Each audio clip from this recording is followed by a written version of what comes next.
kakhulu ukuyithoba ngiyabingelela ubaba nomama umfundisi egameni laKristu Jesu amen.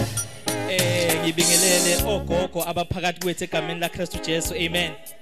Ngibingelele obaba nomama egameni laKristu Jesu amen. Ngibingelela abantu abasha kanye nama teenagers kanye no Sunday school egameni laKristu Jesu amen. Ngokukhethekile ngizobingelela umphakathi wase 42 egameni laKristu Jesu amen. Ake siushayile izandla haleluya haleluya. Lo mingaphambi kweni bazalwane uMandla Nkosi okaNkabindo umthanda kakhulu uNkulunkulu osindisiwe egameni laKristu Jesu amen. Ngiyambonga uNkulunkulu ukuthi neyami impilo wayenzela umusa egameni laKristu Jesu amen. Athi umpostoli Paul akusemina ophilayo kepha uKristu ophila kimi haleluya. Nasebusuku ngisho njalo ngithi akusemina ophilayo kepha uKristu ophila kimi egameni laKristu Jesu amen. Ngaphandle kokuchitha isikhathi bazalwane ngizothanda siye lapha emabhayibhelini ethu sizofunda incwadi yezenzo uchapter 3 sizoqala kuverse 1 siphelele kuverse 6.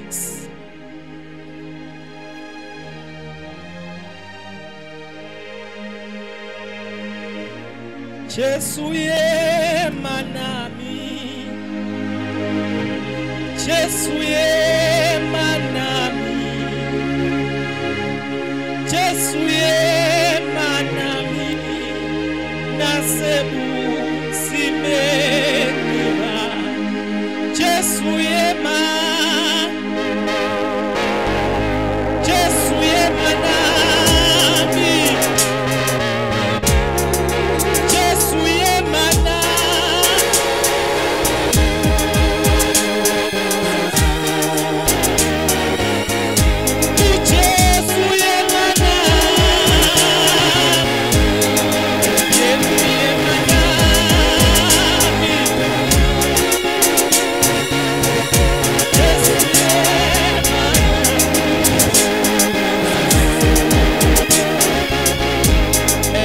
sonke bazalwane kufundeka ngalendlela incwadi yezenzo chapter 3 ihloko sithi uPetru uphilisa umuntu oyisishosha. uPetru noJohane bakhuphukela ethempelini ngehora lokukhuleka eliyisishagalolunye.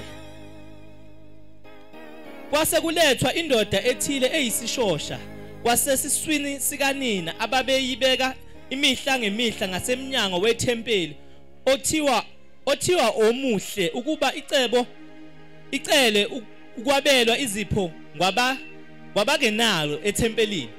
Kwathi ukuba abone uPetru noJohane beza ukungena ethempelini wacela ukwabela isipho. Kepha uPetru wamgqolozela kanye noJohane wathi sibheke. Wayesebheka ethemba ukuba amukele utho kubo. Kodwa uPetru wathi isiliva negolide anginalo kepha lokho engikunika khona ngikupha khona egameni likaKristu Jesu waseNazaretha hamba. Baba izwi lakho liphilile liphefumulele wena uqobo namanje uNkulunkulu khuluma ngalo kusihlwa simamele egameni laKristu Jesu amen haleluya. Ngibingelela abafowethu ngapha ngisabingelelanga egameni laKristu Jesu amen. Bazalwane sifunda incwadi yezenzo egameni laKristu Jesu waseNazaretha elithi iBhayibheli incwadi yezenzo zabapostoli amen.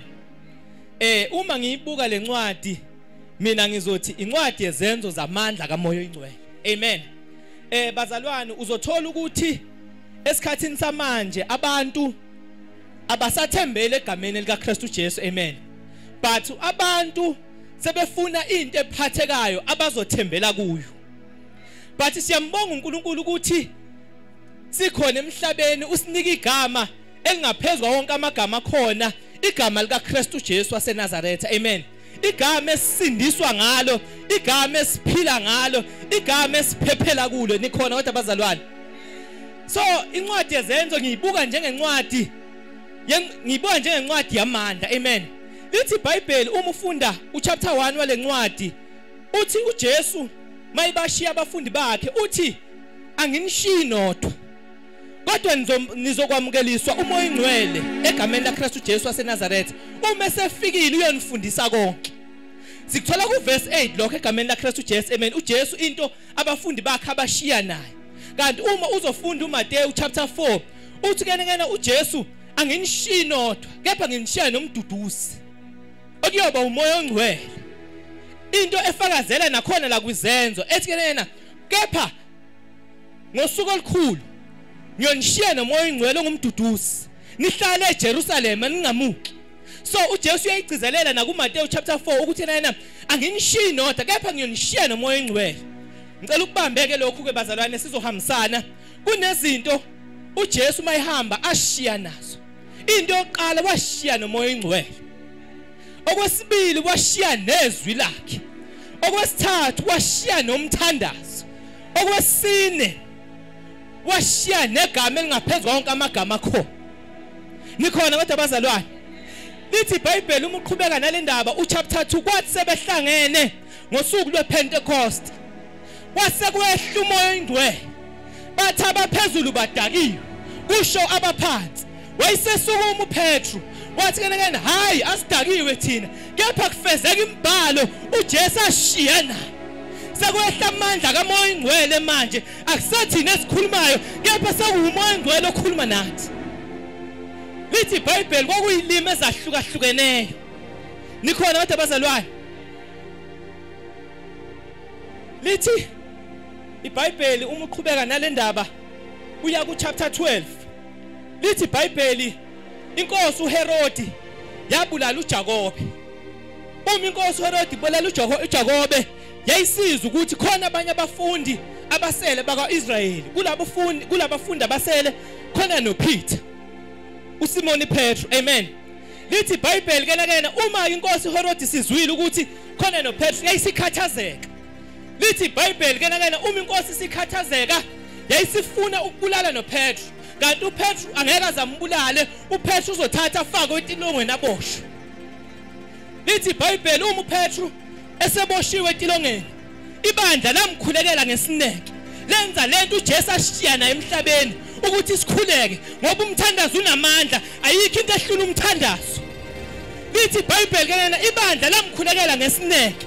Lalela ke uma ibandla lisathandaza ngesineke lithi iBhayibheli uNkulunkulu wathumela ingelosi yakhe. Yayisiyehla ingelosi yakhe yashona etilongweni. Yayisimthinta uPetru. Ngoba uma uJesu esefikile wayithinta impilo yakho khona izinto ezishintshayo empilweni yakho akube kusafana njengaqala. Lithi yayisifika ingelosi yamthinta uPetru. Wayisephaphama wathuka uPetru. Yathi ingelosi ungethuki. Yayisithi ingelosi yembatha ijazi lakho ufake izihlangu zakho.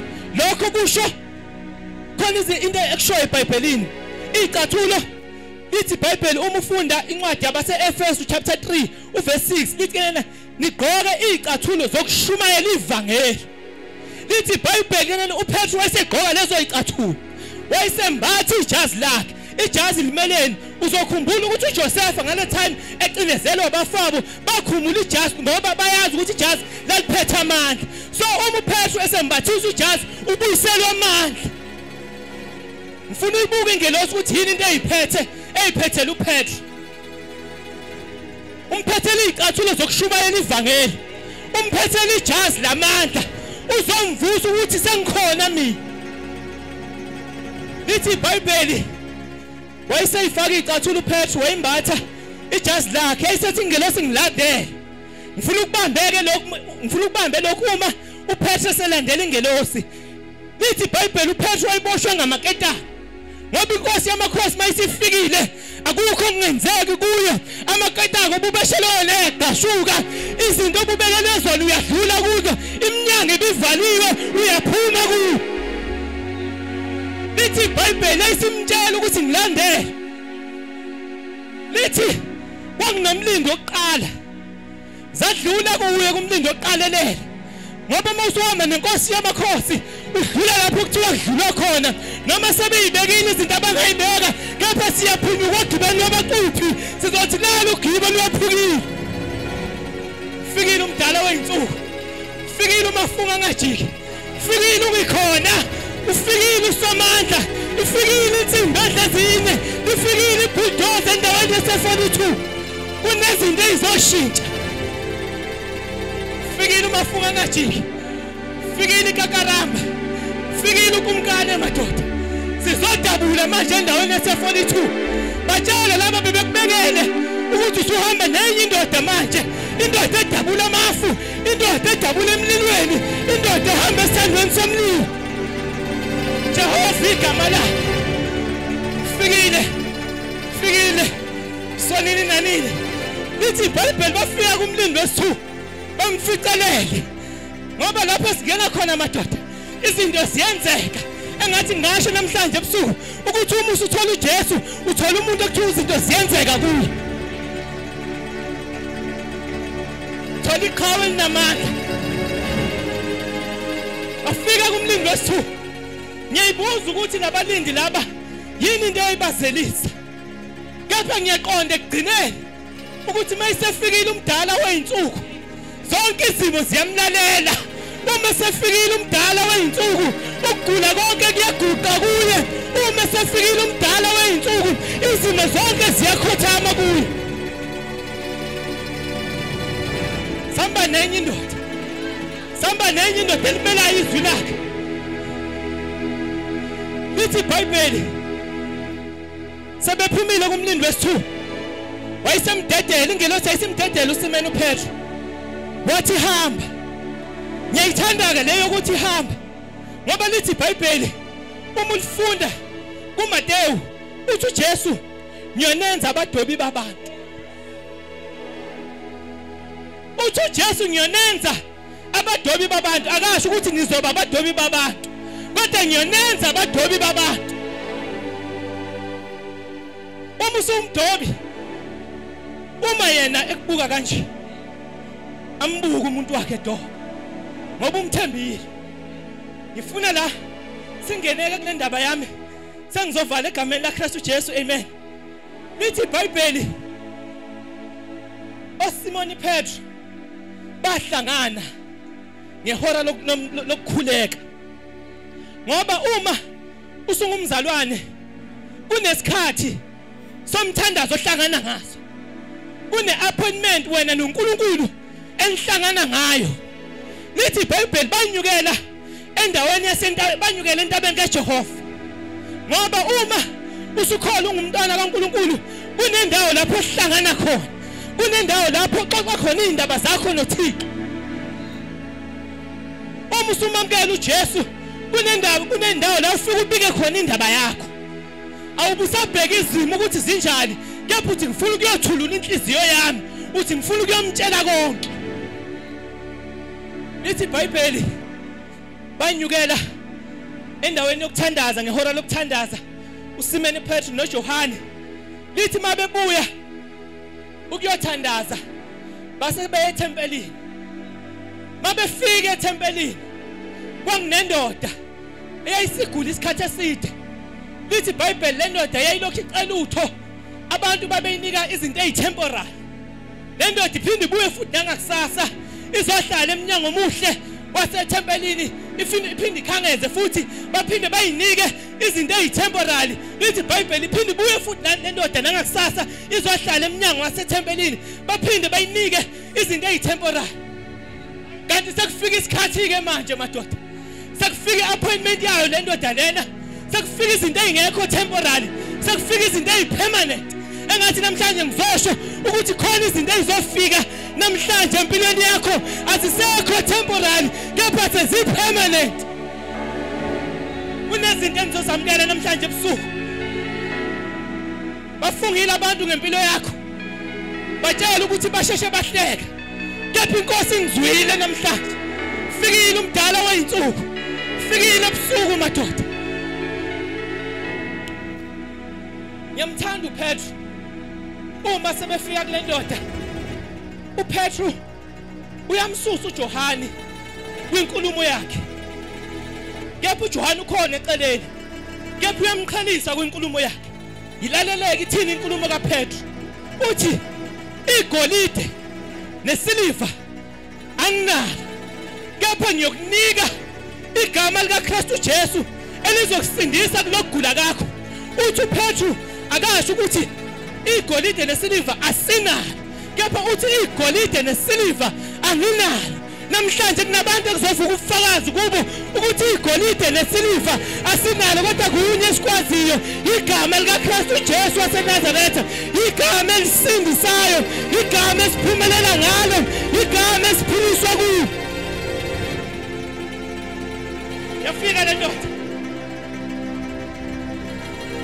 yathi namhlanje asiphethe zipho namhlanje ayikho into ephathekayo esiphethe engathi ngiyabona namhlanje sizotha kukho esikuphethe kepha siphethe igama likaKristu Jesu akukho esokuthembisa kona kepha sizokunikeza igama likaKristu Jesu ukugula kwakho akukho esinakho kepha sizokunika igama likaKristu Jesu waseNazaretha ukukhathazeka kwakho akukho esinakho sizokunika igama likaKristu Jesu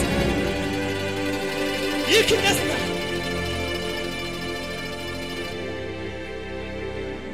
golide lesiliva sinalo kodwa yangidida lento yegolide lesiliva ngoba uJesu usitshelile ukuthi igolide nesiliva kungelethu asingakhathazeki kepha masifune iqala umbuso wakhe khona konke kuyonezezela namhlanje ebusuku sizofuna yena akukho sizokwenza sizolangazelela yena elithi iBhayibheli njengendluzela ilangazelela amanzi kanjalo ebusuku sizofuna yena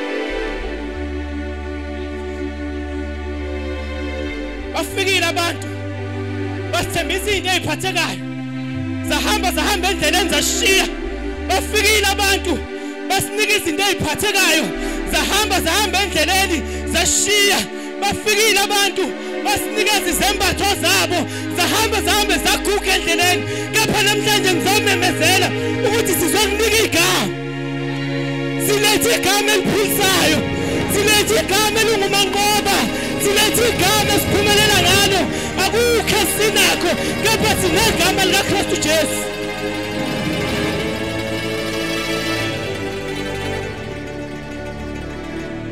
muhle moya ongcwele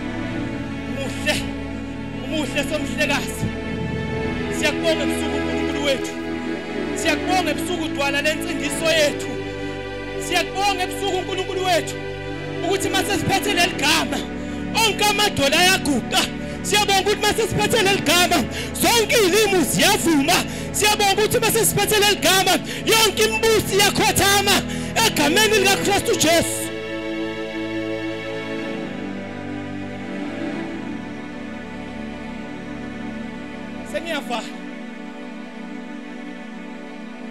sengiyafa lithi iBhayibheli uma ufunda incwadi yeKronike lithi khona amadoda akafika efike ephethutho lithi iBhayibheli kena uma uyifunda le ndaba lena ayisekhathazeka isikhathi eside lamadoda athi lamadoda lawa akukho manje sokwenza inkosi uGoliath simile phambi kwethu bathi into manje sesiyifuna sizofuna lenkembe yake yambulala uGoliath ngokuba manje isizwe sakaJuda sifikile sizohlasela uIsrael lithi iBhayibheli babefika bacela inkosi uDavid ukuthi inkosi kunenkembe owabulala ngayo uDavid namhlanje amaJuda afuna ukusiqeda kepha namhlanje kunenkemba owabulala ngayo uDavid owabulala ngayo uGoliath inkosi uDavid siyayifuna kunamazwi asho uDavid uthi uDavid ayikho enye njengayo ngizothi namhlanje alikho elinye igama enjengegama likaKristu Jesu seyifikile izitha alikho elinye igama ngaphandle kwegama likaKristu Jesu waseNazaretha ukukhathazeka sekuhlangile kodwa alikho elinye igama lithi iBhayibheli lenkemba yayisongiwe bayilanda lenkemba into engikhathaza ngale nkemba ukuthi baza amandla ayo into engikhathaza ngale nkemba ukuthi bayibonile ibulala uGoliath into engikhathaza ngale nkemba ukuthi bawubonile amandla awesebenza namhlanje kunabantu abazophakamisa ubufakazi ukuthi silibonile igama likaKristu Jesu lisebenze ezimpilweni zethu silibonile igama likaKristu Jesu lisinika amandla silibonile igama likaKristu Jesu lisinqobele indleleni zonke.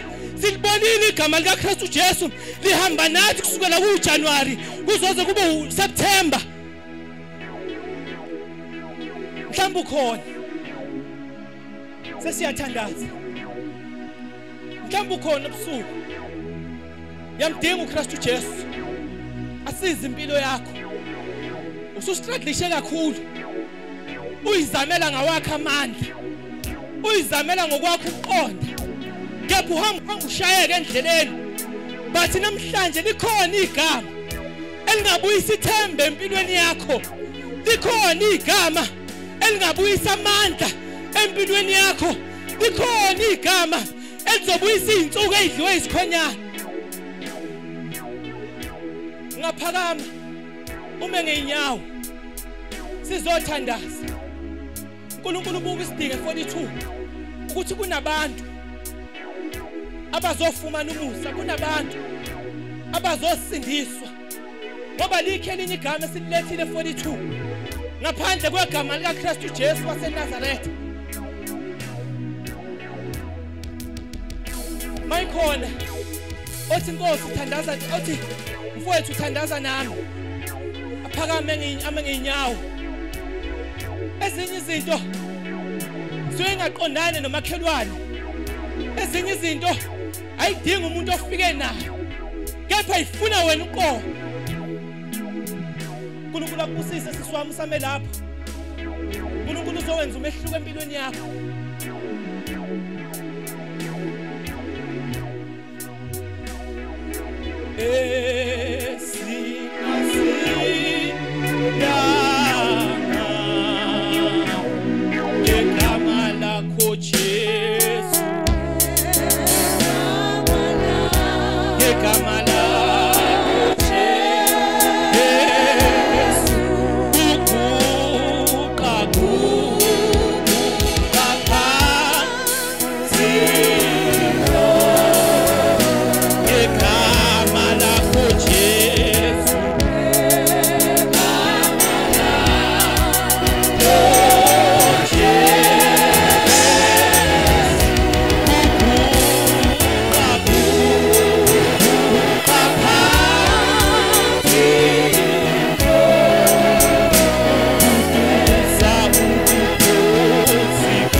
Usondele ngapha ngaphambili sizonikela umfundisi egameni laKristu Jesu waseNazaretha. Mhlawumbe ukhona okugcina othi Nkosi ukhuluma nami ebusuku. Nkosi ubuhlelele mina lolusuku. Ngicela ukuthandaza nawe, ngingakuvaleli ngaphandle.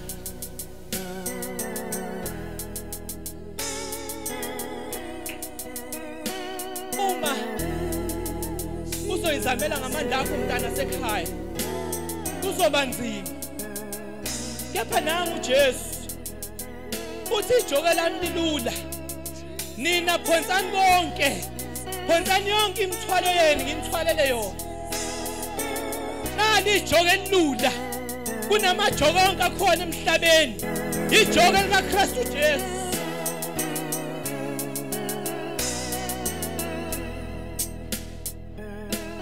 Ake sishaye izandla kakhulu sinike uNkulunkulu. Lesishaye kakhulu isandla sethu sinike uNkulunkulu udumo. Siyabonga baba ukukhuluma kwakho namhlanje ntambama akufani nokukhuluma kwabantu. Thola lensindiso yethu Alpha noOmega. Nabo abantwana bakho abesile kithi kepha bese kuwe. Nkulunkulu omuhle, Nkulunkulu ohlukile. We give you all the glory. Nakulolu suku ntambama egameni likaJesu igama eligcotshiweyo. Ngicela ngiphakamise isandla senu nina ntanga phambili mfana mehlemo.